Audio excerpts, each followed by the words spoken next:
माझं नाव बाबासाहेब डोमे. मी privy life सायन्सेसमध्ये मागील 6 वर्षापासून कार्यरत आहे.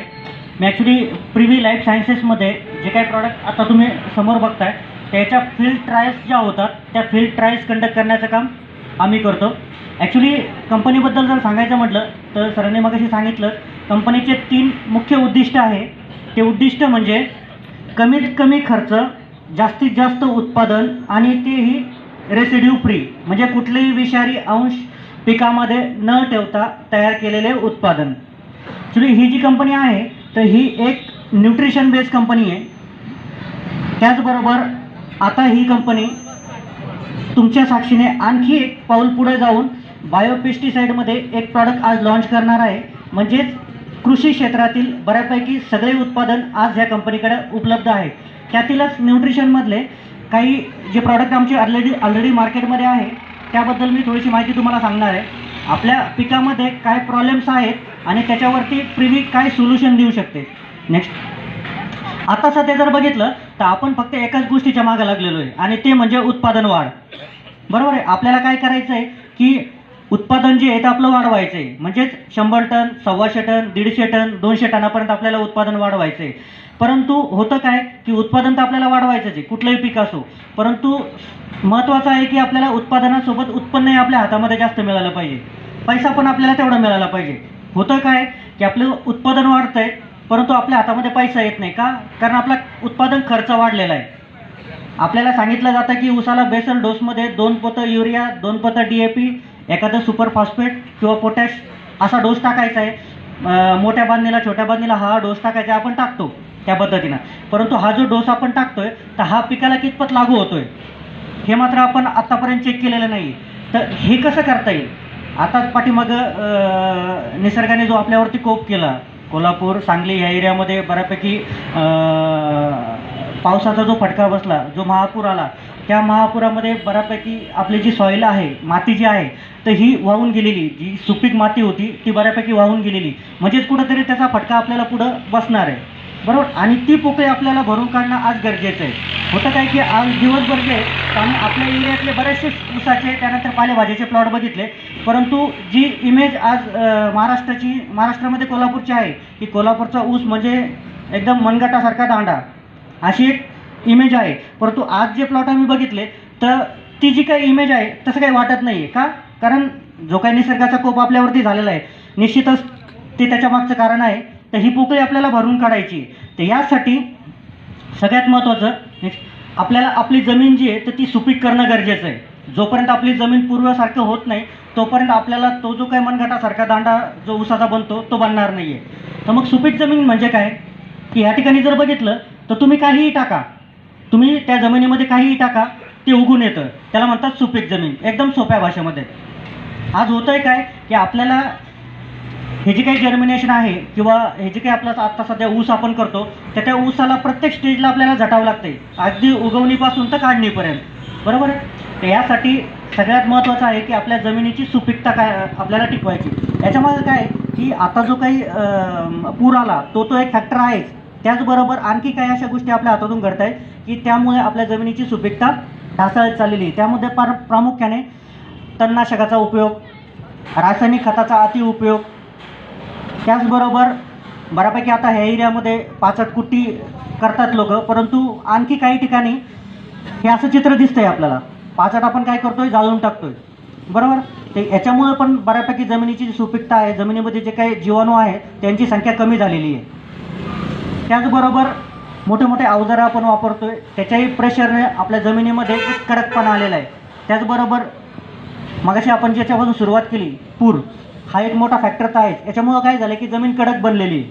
आज जमीन आपली काय झालेली, कडक बनलेली. म्हणजेच काय होतंय की आपण कितीही खतं टाकले तर ते खतं काय होतात, जमिनीमध्ये खोलवर चालले जातात, तिथपर्यंत आपली मुळं पोहोचत नाही आहे. त्यासाठी आपल्याला पोरस जमीन सुपीक करणं किंवा जमीन भुसभुशीत करणं गरजेचं आहे.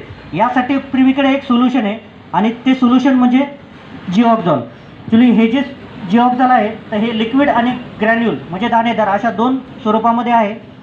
ज्या शेतकऱ्यांकडे ड्रीप आहे ते शेतकरी जिओक्झॉल लिक्विड वापरू शकतात. ज्या शेतकऱ्यांकडे ड्रीप नाही आहे ते jiobzol.com हे दाणेदार जे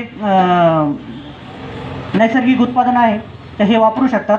हे कुठल्याही NPK खतामध्ये मिक्स करून आपण वापरू शकतो. आता Jioxal.com जे आहे त्याच्यामध्ये काही नैसर्गिक अर्क आणि नैसर्गिक आम्ले आहेत. आता मेन Jioxal.comचा फायदा काय होतो? आज जी आपली जमीन कडक झालेली आहे, तर ही जमीन कडक होण्यामागचा एक मोठं कारण म्हणजे जमिनीचा pH, जमिनीचा सामू. आज जर बघितलं तर आपल्या जमिनीचा pH जो आहे तो बऱ्यापैकी 7.5 ते 8च्या आसपास आलेला आहे. म्हणजेच काय झाले की जमिनीमध्ये जे काही क्षार आहेत ते क्षार वरती येऊन आपल्या मातीशी चिकटलेले आहे.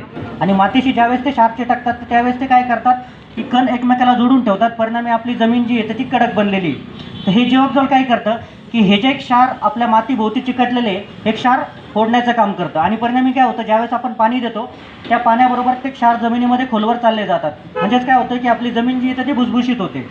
आणि भुसभुशीत झाल्यानंतर बऱ्यापैकी जमिनीमध्ये पाणी धरून ठेवण्याची क्षमता वाढते. त्याचबरोबर ज्या की ऊसाच्या मुळ्या आहेत किंवा कुठल्याही आपल्या व्हेजिटेबल पालेभाज्याच्या पिकाच्या मुळ्या आहेत त्या जमिनीमध्ये खोलवर चालल्या जातात. आणि आपण जे काही अन्नद्रव्य जमिनीमध्ये दिलेलं आहे, आपण जे काही NPK जमिनीमध्ये टाकलेलं आहे तर ते NPK जे आहे तर त्या मुळ्या ज्या आहेत उचलून झाडाला पोचवायचं काम करतात, ऊसाला पोचवायचं काम करतात. त्याचबरोबर Jioxal.comमुळे जमिनीचा pH कमी होतो का? मगाशी मी जसं सांगितलं की हे काय करतं की जे काही क्षार मातीच्या भोवती चिकटलेले आहेत ते क्षार जमिनीमध्ये खोलवर जातं. त्याचा परिणाम म्हणजे जमिनीचा pH कंट्रोलमध्ये येतो. त्याचबरोबर सगळ्यात महत्त्वाचं म्हणजे सेंद्रिय कर्ब. आपण सेंद्रिय कर्बाबद्दल आता सध्या बरंचसं जनजागृती चालू आहे की सेंद्रिय कर्ब म्हणजे जमिनीचं हृदय आहे. सेंद्रिय कर्ब जेवढा जास्त तेवढं अन्नद्रव्याची उपलब्धता जास्त.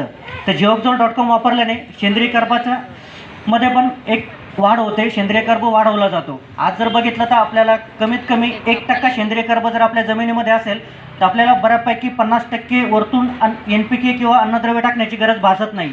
परंतु आज जर आपल्या जमिनीमध्ये जर आपण कुणी माती परीक्षण केलेलं असेल तर त्यामध्ये एक सेंद्रिय कर्ब म्हणून येतो, तर तो बऱ्यापैकी 0.3 ते 0.4च्या आसपास आहे. म्हणजे हा सेंद्रिय कर्ब आपण जोपर्यंत वाढत नाही तोपर्यंत आपला खर्च कमी होत नाही, आपलं उत्पन्न वाढणार नाही. तर Jioxal.com काय करत आहे की जमिनीचा सेंद्रिय कर्ब वाढवते.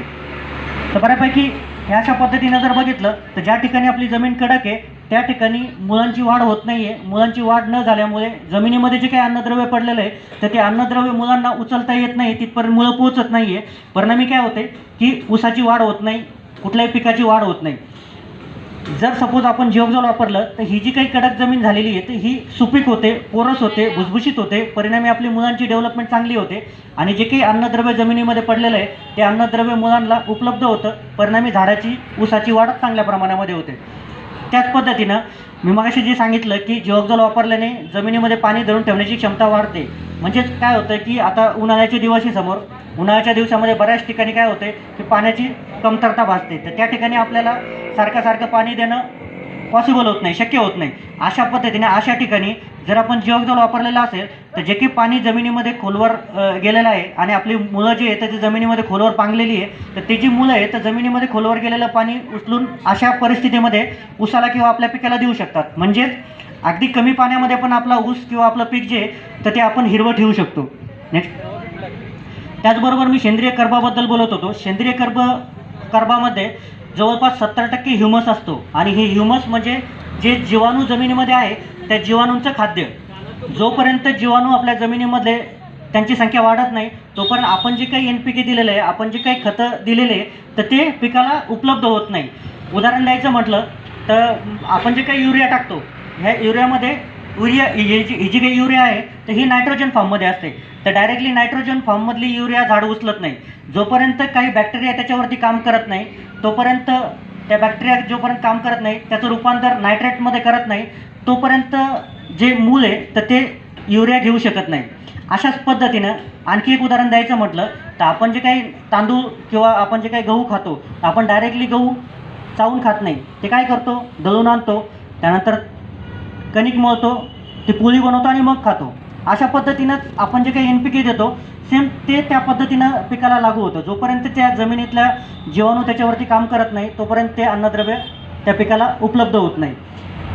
असा हा सेंद्रिय कर्ब Jioxal.comमुळे वाढतोय. आणि याच्यामध्ये आम्ही बरेचसे काही सॅम्पल जे आहे जिथं Jioxal वापरलेलं आहे ते बऱ्याचशा युनिव्हर्सिटीजमध्ये बऱ्याचशा लॅबमध्ये टेस्ट करून त्यानंतर असे रिपोर्ट आमच्यासमोर आलेले की Jioxal जिथं वापरलेलं आहे तिथं जमिनीचा सेंद्रिय कर्ब वाढलेला आहे. आणि सेंद्रिय कर्ब ज्यावेळेस वाढतो त्यावेळेस आपण दिलेलं अन्नाची उपलब्धता जास्त प्रमाणामध्ये मोठ्या प्रमाणामध्ये होते. नेक्स्ट. आता हे झालं जिओक्झोलचं कार्य. आता आपण काय करतो की भूसुधारक म्हणून सध्या शेणखत वापरतो किंवा ऊसाची मळी वापरतो किंवा कंपोस्ट खत वापरतो, बरोबर आहे. परंतु आज जे काही शेणखत आपल्याला उपलब्ध होतोय त्याची क्वालिटी कशी आहे हे आपल्याला माहिती आहे, किंवा किती प्रमाणामध्ये शेणखत उपलब्ध होतं. फार थोडे शेतकरी असे असतील की ज्यांच्याकडे शेणखत उपलब्ध असतं, परंतु आपल्याला शेणखत टाकणं गरजेचं आहे, आपल्याला सेंद्रिय कर्ब वाढवणं गरजेचं आहे. आणि सेंद्रिय कर्ब वाढवण्यासाठी आज आपल्याकडे हे 2-3च पर्याय आहे.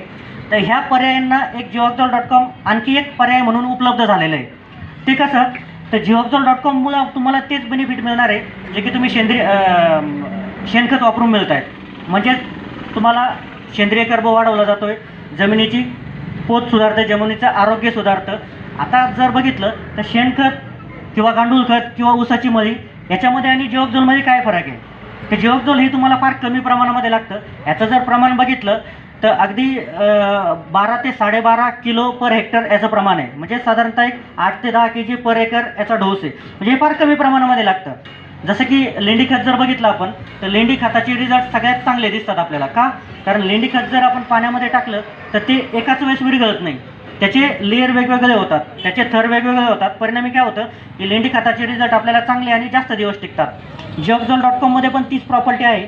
जिओक्झोलचा एक जो ग्रॅन्युल आहे तो एका ठिकाणी जर पडला तर बऱ्यापैकी 1 फुटाचा एरिया कव्हर करतो. म्हणूनच jivaxol.comचे रिझल्ट आपल्याला अगदी लेंडी खतासारखेच जास्त आणि सारखे चांगल्या प्रमाणामध्ये दिसतात. त्याचबरोबर याची किंमत जर बघितली तर शेणखताच्या तुलनेमध्ये याची किंमतही कमी आहे. त्याच प्रमाणात याची वाहतूक जी आहे तर ही आपण सोप्या पद्धतीने अगदी तुम्हाला 5 ते 10 किलोची बॅग आपण स्वतः कॅरी करू शकतो. हेच जर शेणखताबद्दल जर बघितलं तर आपल्याला ट्रॉलीने शेणखत आणावं लागतं, परिणामी आपला खर्च वाढतो. तर अशा पद्धतीनं जर आपण जिओक्झोल वापरलं तर जी काही जमिनीची झीज आपली झालेली आहे तर ही झीज आपण भरून काढू शकतो. आणि जे काही अन्नद्रव्य आपण जमिनीमध्ये टाकतो ते जास्तीत जास्त प्रमाणामध्ये आपल्या ऊसाला किंवा आपल्या पिकाला उपलब्ध करून देऊ शकतो. हे झालं मातीबद्दल. आता बघूया की आपण जे काही खतं टाकतो हे खतं टाकण्याची पद्धत कशी असते आपली.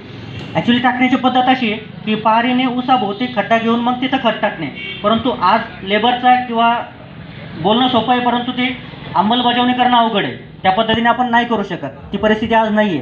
तर आपण काय करतो की खतं विस्कटतो. म्हणजेच काय करतो, 2 सरीमध्ये आपण खतं टाकतो. आपल्याकडे जनरली 4 ते 4.5 फुटाची सरी आपण वापरतो. त्या 2 सऱ्यांमध्ये आपण खतं फेकतो. आता त्या 2 सऱ्यांमधलं कमीत कमी 2 फुटाचं अंतर असतं. मग ते 2 फुटाचं अंतर जे तर तेवढं मुळं कवर करतात का, तेवढं मुळं आपले वाढलेले असतात का. मग जे जमिनीवरती 2 फुटापर्यंत अन्नद्रव्य किंवा NPK आपले पडलेलं आहे किंवा जमिनीमध्ये खोलवर गेलेलं अन्नद्रव्य तर हे उचलणार कसं. कारण आपण काय होतं की आपण आपल्या समाधानासाठी NPK टाकतो, आपल्याला सांगितलेलं आहे तेवढ्या प्रमाणामध्ये आपण खतं टाकतो, परंतु ते अपटेक होत नाही, ते उचलले जात नाही. का, कारण आपल्या मुळांची जी काही डेव्हलपमेंट झालेली असते ती फार कमी झालेली असते. मग अशा वेळेस एक मायक्रोरायझा नावाची बुरशी आपली मदत करते. ही ॲक्च्युली मित्र बुरशी आहे. तर यासाठी प्रिव्ही कंपनीकडं एक मायक्रोक्झोल 4G नावाचा प्रॉडक्ट आहे. त्याच्यामध्ये मायक्रोरायझा बेस्ड प्रॉडक्ट आहे. त्याच्यामध्ये मायक्रोरायझा 29.8%, तसेच त्याच्यासोबत आणखी 13 न्यूट्रिशन आहे. त्याच्यामध्ये सीवीड, कॅल्शियम, बोरॉन, त्याबरोबरच ऑर्गॅनिक ॲसिड, ह्युमिक ॲसिड, त्यानंतर सिलिकॉन असे 13 न्यूट्रिएंट आपण त्याच्यामध्ये देतो. तर हे मायक्रोरायझा काय करतं की हे आपल्याला मुळाभोवती सोडायचं आहे, म्हणजे हे आपल्याला मातीमधून द्यायचं आहे. मायक्रोरायझा जे आहे तर ते फक्त आणि फक्त ऊसाच्या किंवा कुठल्याही पिकाच्या मुळावरती वाढतात, बरोबर. त्याच्यामुळे याचं जे काही ॲप्लिकेशन आहे ते आपल्याला मुळाभोवती करायचं आहे. साधारणतः 200 ग्रॅम मायक्रोक्झोल 4G एका एकरसाठी आपल्याला ड्रिपमधून किंवा आळवणीद्वारे आपण देऊ शकतो. नेक्स्ट, याचे बेनिफिट असे की मायक्रोरायझा काय करतं की ज्यावेळेस आपण हे मायक्रोरायझाचे स्पोर जमिनीमध्ये टाकतो, म्हणजे जे पावडर स्वरूपामध्ये जे काही मायक्रोरायझा येते, मायक्रोक्झोल 4G येतं, ते आपण आळवणीद्वारे किंवा ड्रिपद्वारे ज्यावेळेस जमिनीमध्ये टाकतो तर त्यावेळेस त्याचे जे स्पोर्स असतात ते स्पोर्स जर्मिनेट होतात. म्हणजे काय होतं की त्याच्यापासून एक मूळ बाहेर येतं. ते मूळ जे आहे तर ते आपल्या झाडाच्या, आपल्या ऊसाच्या, आपल्या पिकाच्या मुळांमध्ये खुपसलं जातं आणि त्याच्या स्वतःच्या वाढीसाठी ते मुळामधून अन्नद्रव्य घेतं.